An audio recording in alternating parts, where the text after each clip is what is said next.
Và video này nhóm màបន្តការប្រើប្រាស់ tool នៅក្នុង website thani.com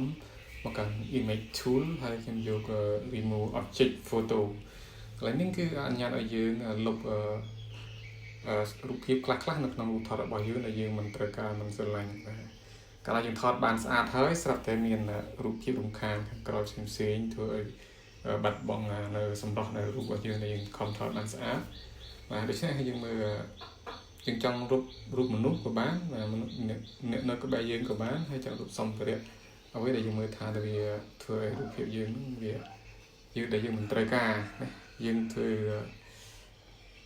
យើង highlight នេះមកគឺយើងចុច remove ចុច remove គឺ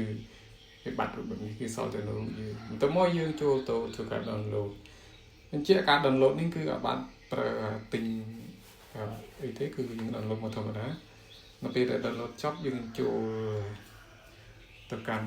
file explorer របស់យើងណាហើយចូលទៅកាន់ tool image មកយកទៅ